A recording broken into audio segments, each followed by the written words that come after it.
نحمده ونصلي على رسوله الكريم اما بعد فاعوذ بالله من الشيطان الرجيم بسم الله الرحمن الرحيم رب اشرح لي صدري ويسر لي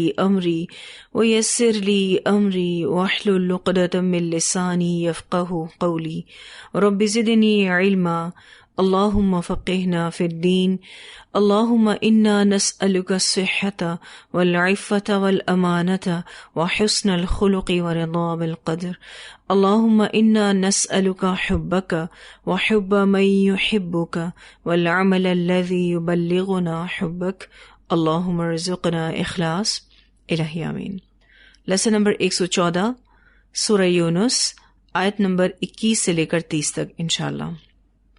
اللہ سبحانہ تعالیٰ فرماتے ہیں وَإِذَا اور جب اذقنا الناس چکھاتے ہیں ہم لوگوں کو رحمتاً رحمت من بعد ضراء مصیبت کے بعد مستہم جو پہنچی ان کو اذا تب لہم ان کے لیے مکرن چالے چلنا ہے فی آیاتنا ہماری آیات میں قل اللہ کہہ دیجئے کہ اللہ تعالیٰ اسرع زیادہ تیز ہے مکرن تدبیر کرنے میں ان رسولنا بے شک ہمارے فرشتے یکتبون لکھ رہے ہیں ما تمکرون جو تم چالے چل رہے ہو۔ یہاں اللہ سبحانہ تعالیٰ مشرکین مکہ کا جو کفر و عناد تھا اور پھر وہ اپنی جو منمانی سے مطالبہ کرتے تھے کہ نشانی لاؤ، ان کی جو بدعہدی ہے اب اللہ سبحانہ تعالیٰ اس کو یہاں واضح کر رہے ہیں۔ اس آیت میں اللہ سبحانہ تعالیٰ عوام کا جو عمومی طور پر وتیرہ ہے یا شیوا ہے اس کا ذکر کر رہے ہیں کہ جب ہم لوگوں کو کوئی رحمت چکھاتے ہیں کسی تکلیف کے بعد جو انہیں پہنچی تو اچانک ان کے لیے ہماری آیات کے بارے میں کوئی نہ کوئی چال ہوتی ہے۔ یہاں پر اذقنا کا جو لفظ آیا ہے اس کا روٹ ورڈ ہے ذال واو قاف، ذائقہ کا لفظ بھی اسی سے ہے، کسی چیز کو منہ سے چکھنا۔ یہاں یہ مجازی معنوں میں ہے، یعنی نعمت، رحمت اور عذاب کو چکھنا۔ وَإِذَا أَذَقْنَا النَّاسَ اور جب چکھاتے ہیں ہم لوگوں کو رحمتاً رحمت۔ اب یہاں پر رحمت سے مراد دنیا کے اعتبار سے بارش، صحت اور خوشحالی ہے، اور چونکہ یہاں دنیاوی رحمت کی بات ہو رہی ہے تو یہی مراد ہے۔ آخرت میں رحمت کیا ہے؟ جنت۔ من بعد ضراء مصیبت کے بعد، ضراء سے مراد یہاں پر بارش کا نہ ہونا، بیماری وغیرہ کا آنا، قحط سالی کا ہونا۔ مستہم جو پہنچی ان کو۔ جب اللہ سبحانہ تعالیٰ حالات اچھے کر دیتے ہیں، یعنی تکلیف گزر جاتی ہے اور اچھے حالات دیتے ہیں، تو انسان کیا کرتا ہے؟ اذا لہم تب ان کے لیے مکرون چالے چلنا ہے فی آیاتنا ہماری آیات میں۔ مکرون کا جو لفظ ہے میم کاف اور را سے ہے، کسی کو ہیلے سے مکروہ میں مبتلا کرنا، ہیلے بہانے سے کسی کو مقصد سے پھیر دینا۔ تو انسان پھر اللہ تعالیٰ کی آیات میں کوئی نہ کوئی چال چلتا ہے، اور یہاں آیاتنا سے مراد اللہ کے احکام ہیں یا وہ وعدے جو انسان تکلیف میں کرتا ہے۔ مکرن فی آیاتنا، تو آیات سے مراد یہاں پر اللہ کے احکامات ہیں، اور یہاں پر اشارہ ان وعدوں کی طرف بھی ہے جو بندہ تکلیف میں کرتا ہے اور وہ اسے پھر توڑ دیتا ہے۔ جب تکلیف تھی تو اللہ بہت یاد آیا، بہت وعدے کیے، اور جیسے ہی تکلیف ہٹی تو ان تمام وعدوں کو بھول گئے۔ اس بارے میں ایک روایت بھی آتی ہے، سیدنا زید بن خالد جوہنی رضی اللہ تعالیٰ عنہ بیان کرتے ہیں کہ حدیبیہ میں رات کو بارش ہوئی، صبح کو رسول اللہ صلی اللہ علیہ وسلم نے نماز پڑھائی تو لوگوں کی طرف متوجہ ہوئے اور سوال کیا، جانتے ہو رات کو اللہ تعالیٰ نے کیا فرمایا ہے؟ صحابہ نے عرض کی، اللہ اور اس کا رسول صلی اللہ علیہ وسلم بہتر جانتے ہیں۔ آپ صلی اللہ علیہ وسلم نے فرمایا، اللہ تعالیٰ نے فرمایا ہے کہ میرے بندوں نے صبح اس حال میں کی کہ کچھ مجھ پر ایمان لانے والے ہیں اور کچھ میرے منکر۔ جس نے کہا کہ اللہ کے فضل اور اس کی رحمت سے ہمارے لیے بارش ہوئی ہے تو وہ مجھ پر ایمان لانے والا ہے، اور ستارے کا منکر، اور جس نے کہا کہ فلاں ستارے کے فلاں جگہ آنے کی وجہ سے بارش ہوئی ہے تو وہ میرا منکر ہے، یعنی اللہ کا منکر ہے اور ستارے پر ایمان لانے والا ہے. اسے بخاری نے روایت کیا ہے. تو جب تکلیف ہٹتی ہے تو انسان یہ بھول جاتا ہے کہ اس نے تکلیف میں اللہ کو یاد کیا تھا.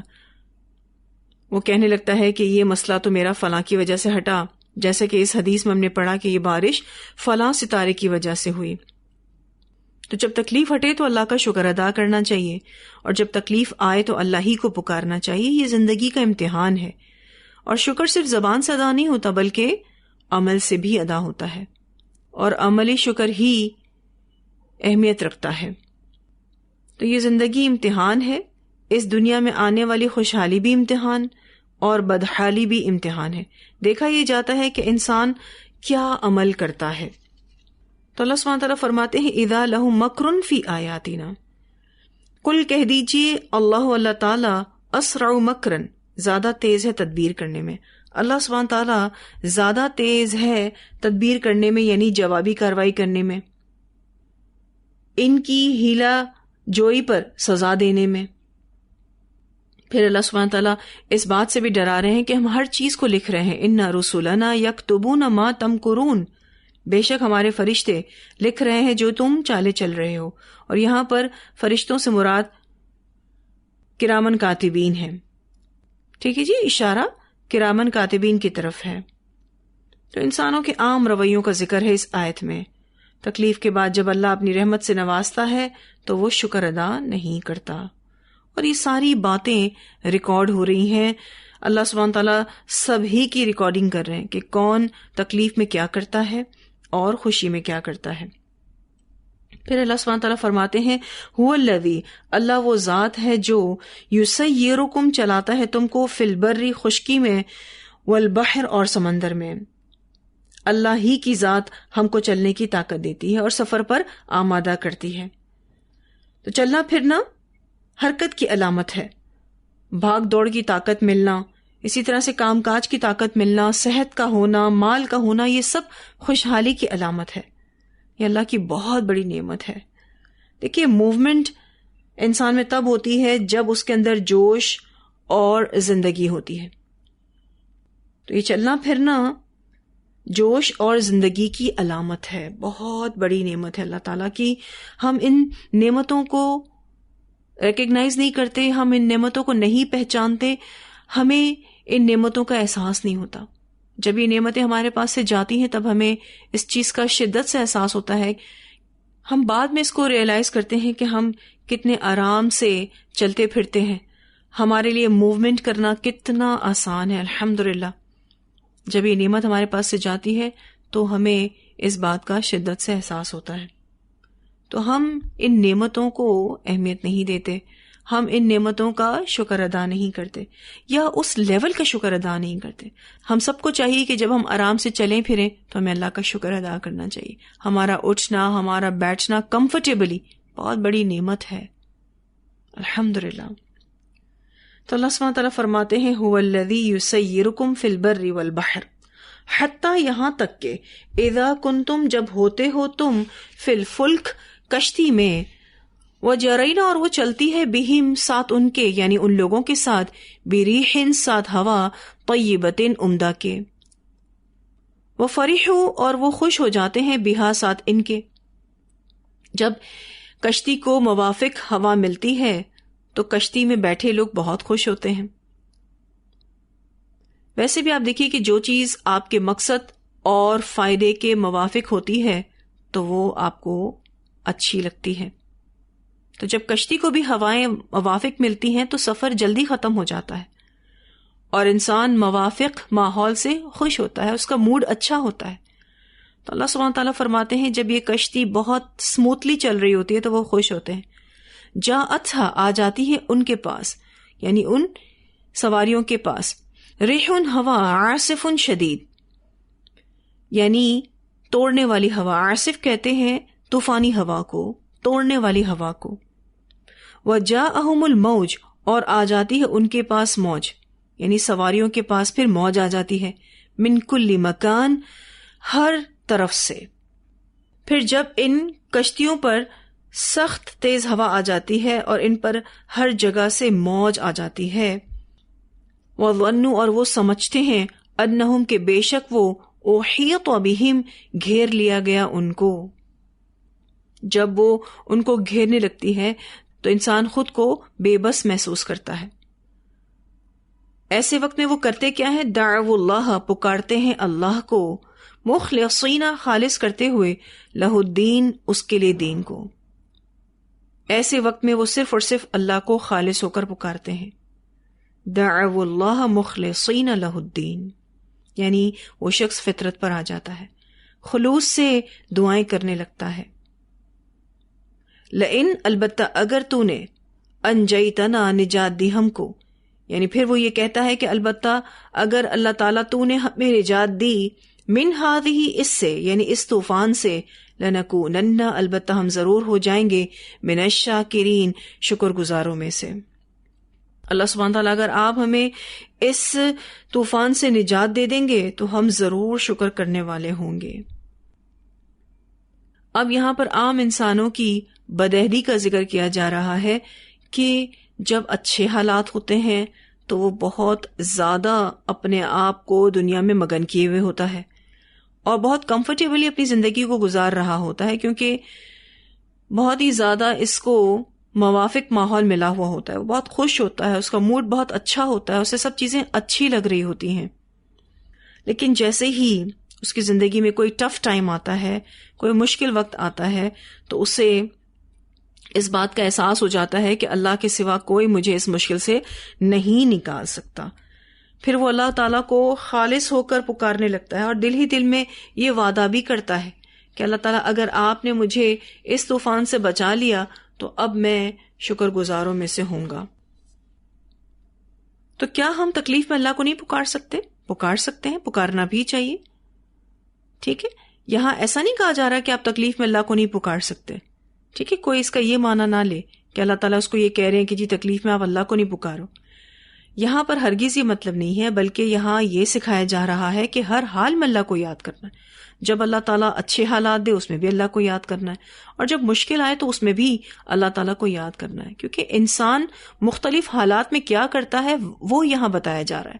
جب موت اس کو سامنے نظر آتی ہے، جب اس کو تکلیف آ جاتی ہے، تو سارے معبود اس کی نظروں سے ہٹ جاتے ہیں، سارے سہارے ڈوبتے ہوئے نظر آتے ہیں، پھر اس کو صرف اللہ ہی یاد آتا ہے. اور ایسے حالات ہم بھی دیکھتے ہیں، کبھی مال کی طرف سے تکلیف آ جاتی ہے، کبھی اولاد کی طرف سے، کبھی صحت کے معاملے میں ہم پریشان ہوتے ہیں. تو اس وقت ہمیں یہ دیکھنا چاہیے کہ ہم کیا کرتے ہیں. تو یہاں اس آیت میں کیا سکھایا جا رہا ہے کہ ہر حال میں اللہ تعالیٰ کو یاد کرنا ہے، فطرت پر آل ٹائم رہنا ہے. میجورٹی لوگ مشکل وقت میں فطرت پر آتے ہیں، اور فطرت کیا ہے؟ دعوا اللہ مخلصین لہ الدین. ایک روایت آتی ہے، سیدنا سعد رضی اللہ تعالیٰ عنہ بیان کرتے ہیں کہ رسول اللہ صلی اللہ علیہ وسلم نے فتح مکہ کے دن 4 آدمیوں اور 2 عورتوں کے بارے میں ارشاد فرمایا کہ وہ جہاں پائے جائیں قتل کر دیے جائیں. ان میں سے ایک اکرمہ بن ابو جہل بھی تھے.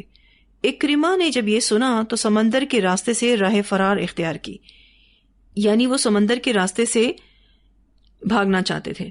لیکن جب سفر شروع ہوا تو کشتی والوں کو تیز ہوا نے آ لیا. کشتی والے کہنے لگے کہ خالص اللہ تعالیٰ کو پکارو، کیونکہ اس وقت یہاں تمہارے خود ساختہ معبود تمہارے کچھ کام نہیں آئیں گے. اکرمہ نے دل میں کہا کہ اللہ کی قسم اگر سمندر میں نجات صرف اللہ کی ذات دے سکتی ہے تو پھر خشکی میں بھی اس کے سوا کوئی نجات نہیں دے سکتا. اے اللہ، اگر تو نے مجھے اس طوفان سے نجات دے دی تو میں تجھ سے وعدہ کرتا ہوں کہ میں رسول اللہ صلی اللہ علیہ وسلم کے پاس جا کر اپنا ہاتھ ان کے ہاتھ میں دے دوں گا، کیونکہ میں نے انہیں بہت زیادہ درگزر کرنے والا مہربان پایا ہے. چنانچہ وہ آئے اور مسلمان ہو گئے.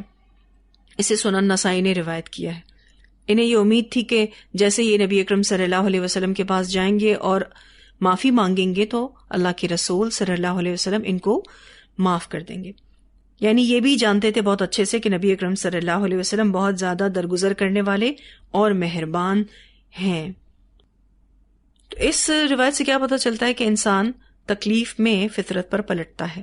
تو فطرت کی آواز کو مسخ نہیں کرنا چاہیے، اسے ہر وقت اپنے ساتھ لیے رکھنا ہے. ہر وقت ہم نے اپنے اللہ کو ہی یاد کرنا ہے. تو صرف تکلیف میں ہی فطرت پر نہیں پلٹنا، بلکہ ہر وقت چاہے خوشی کے حالات ہوں چاہے دکھ کے حالات ہوں، ہم نے فطرت پر ہی رہنا ہے. اور فطرت کیا ہے؟ صرف اور صرف اللہ ہی کو پکارا جائے، توحید پر رہا جائے. فلما انجاہم، پھر جب اس اللہ نے نجات دے دی ان کو، اذا ہم، تب وہ یبغون فی الارض، بغاوت کرتے ہیں زمین میں، بغیر الحق، ناحق. جب اللہ سبحانہ تعالیٰ انہیں تکلیف سے نکال دیتا ہے تو پھر وہ زمین میں بغاوت کرتے ہیں.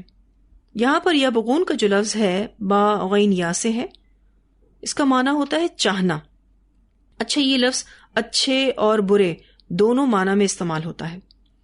اچھے معنوں میں اس کا معنی یہ ہے کہ عدل سے احسان کی طرف جانا، اور برے معنوں میں حق سے تجاوز کرنا، سرکشی، ظلم اور حد سے تجاوز کرنا.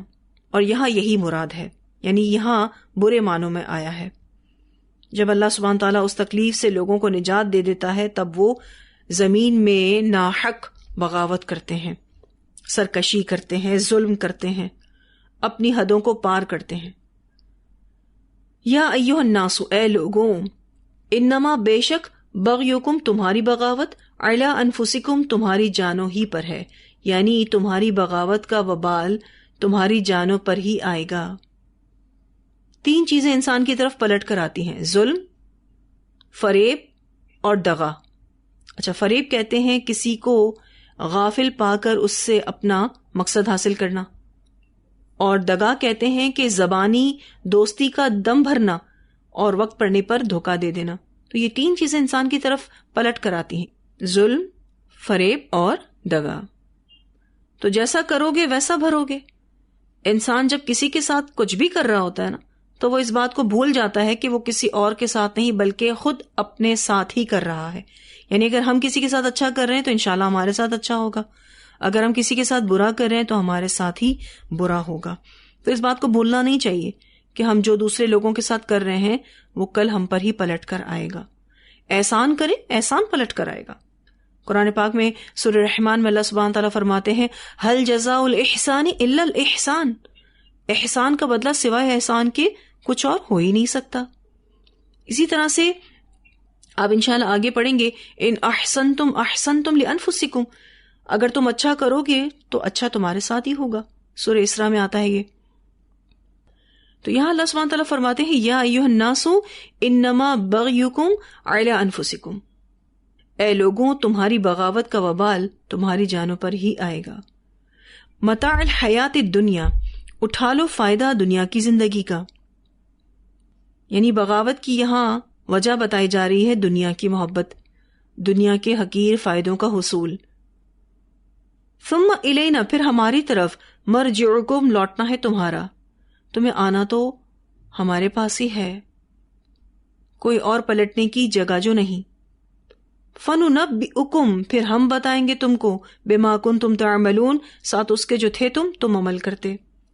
تمہارے اعمال کی خبر ہم تم کو دیں گے، تمہارے ظلم کی سزا تم کو مل کر رہے گی.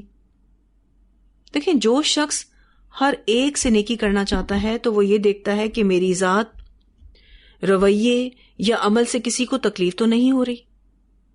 اور مومن تو ہر وقت یہ سوچتا ہے کہ میری ذات سے کسی کو تکلیف نہ ہو، اور ایسا انسان ہی محتاط زندگی گزارتا ہے، بہت سوچ سمجھ کر اپنی زندگی کو گزارتا ہے کہ کہیں میں کسی کو تکلیف نہ دے جاؤں، کہیں میری ذات سے کوئی تکلیف نہ پہنچ جائے، میرے کسی رویے سے کسی کو تکلیف نہ پہنچ جائے، میرے کسی عمل سے کسی کو تکلیف نہ پہنچ جائے. سنن ابی داؤد اور ترمذی میں ایک روایت آتی ہے، ظلم اور زیادتی اور قطع رحمی سے بڑھ کر اور کوئی گناہ ایسا نہیں جس کا ارتکاب کرنے والے کو اللہ تعالیٰ دنیا میں بھی جلد سزا دے دے اور اس کے ساتھ ساتھ آخرت میں بھی عذاب دے. اسے سنن ابی داؤد نے اور ترمذی نے روایت کیا ہے. اور آپ دیکھیے اس حدیث میں کیا بتایا جا رہا ہے، ظلم اور زیادتی اور قطع رحمی سے بڑھ کر کوئی ایسا گناہ ہے ہی نہیں کہ جو بھی اس کو کرتا ہے اللہ تعالیٰ اس کو دنیا میں بھی جلد سزا دے گا اور ساتھ ساتھ آخرت میں بھی عذاب دے گا. ایک اور روایت آتی ہے ثواب اور فائدے میں سب سے جلد ملنے والی جو خیر ہے وہ ایک حسن سلوک اور دوسرا صلہ رحمی ہے. اسے ترمذی نے روایت کیا ہے. یعنی آپ کو جو جلد ملنے والی خیر ہے ثواب اور فائدے کے اعتبار سے، اس میں سب سے پہلی چیز کیا ہے؟ حسن سلوک، اور دوسری چیز صلہ رحمی. تو اللہ سبحانہ تعالیٰ فرماتے ہیں ثم الینا مرجعکم فننبئکم بما کنتم تعملون، پھر ہماری طرف لوٹنا ہے تمہارا، پھر ہم بتائیں گے تم کو ساتھ اس کے جو تھے تم عمل کرتے. جو بھی تم اعمال کرتے رہے اس کی خبر تمہیں اللہ تعالیٰ دے گا.